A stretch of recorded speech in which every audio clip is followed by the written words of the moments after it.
日本茶は最後の一滴まで入れる方がいいって言いますが、本当なんでしょうか？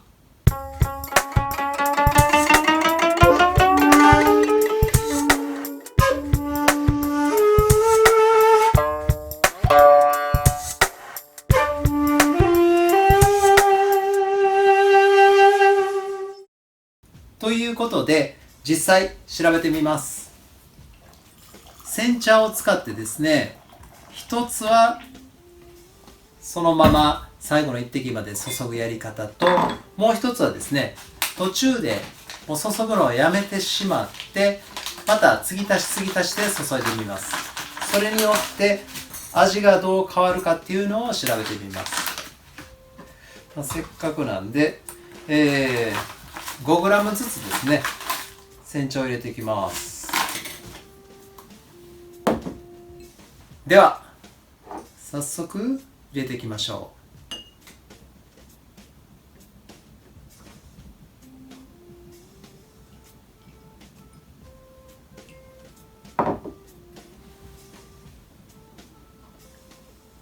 注ぎます。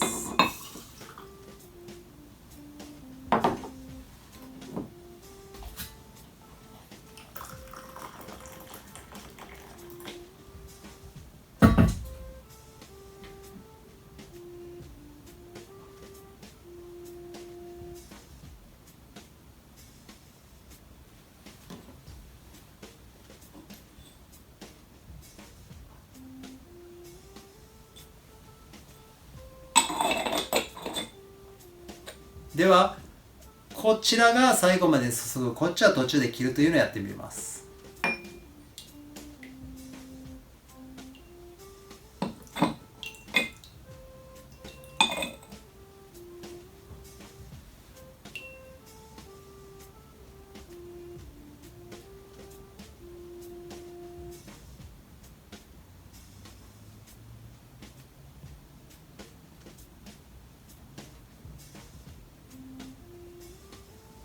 はい、最後の一滴までですね注ぎました。1煎目の色合いもね、最後の一滴まで注いだ方が濃く出てますよね。でこれ蓋開けてみたら分かるんですけども、お湯がこっちでまだ残ってます。では1煎目これ飲み比べてみます。まずは途中で切ったもの、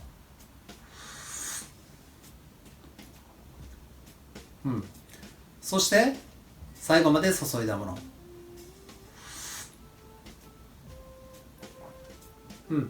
最後まで注いだ方が味がしっかり出てます。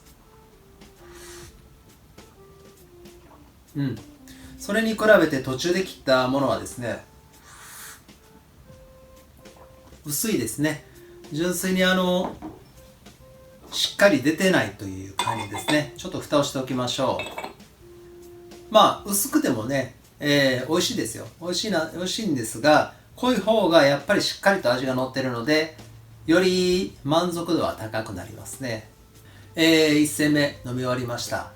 で次2煎目なんですけども、本来は同じ量を入れるべきなのかもしれませんが、今回はですね、注ぐ量大体の位置っていうのを決めて、こちら後から足す方足す方が量がちょっと少なめになると思います。真ん中ちょっと上くらいまでかな。ちょっと足らなかったですね。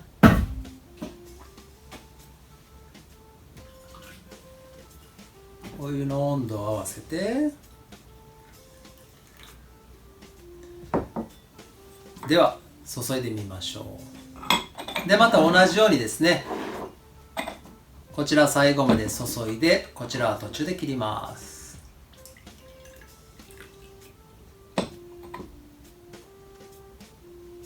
おーギリギリ、ちょっと多かったな。しかし最後まで注ぎましょう。おーきついきついきついきついきついきついきつい、ちょっと多すぎたな。2煎目は色合いが結構似てきましたね。お湯残ってます。では途中で継ぎ足したものから今度飲んでみましょう。そして最後まで注いだもの。味の濃さっていうのは色合いからしてもそんなに変わらないので、一緒に近いものがあります。ただ後味ですね。後味に舌の上に残る渋みというのは途中でお湯を足した方が多いですね。味の出方はあまり変わらないですけども、渋みの残り方が変わってきます。ちょっとこれは置いといて、3煎目ね。3煎目じゃあ入れてみましょう。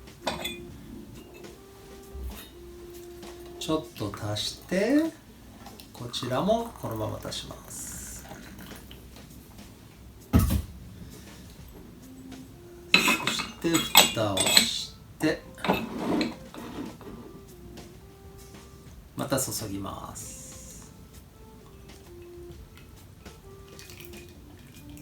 色合いがね、途中で足してる方が、濃くなってますよね。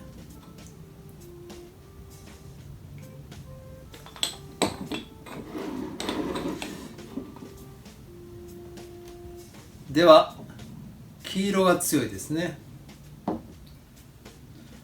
後からお湯を足してる方、最後まで注ぎ切ってない方を飲んでみましょう。で最後まで注いでる方を飲んでみます。一回一回残してる方は渋みがずーっと出続けるんですよね、この間。なのでその渋みが出続けてる分、後からお湯を足して薄めても渋み自体は残ります、これ結構な違いとして残りますね。なので中国茶などはお湯を最後まで、お湯を足して入れるっていうパターンが多いと思う。そういうお茶もありますけども、日本茶に関して言うと一回一回出し切らないと、この煎茶、特に煎茶に関して言うと苦味とかがどんどん増幅されてきて飲みにくくなると思います、これはっきり言ってやっぱり変わりますね、なので、これしっかりね毎回最後の一滴まで注ぎ切るっていうのが非常に大事になってきます、さあいかがでしたでしょうか。なかなかねこういう実験っていうのはすることが少ないと思いますので、ちょっと参考になればなと思っております。もしねまだチャンネル登録されてない方いらっしゃいましたら、ぜひともですねチャンネル登録よろしくお願いします。それではまた。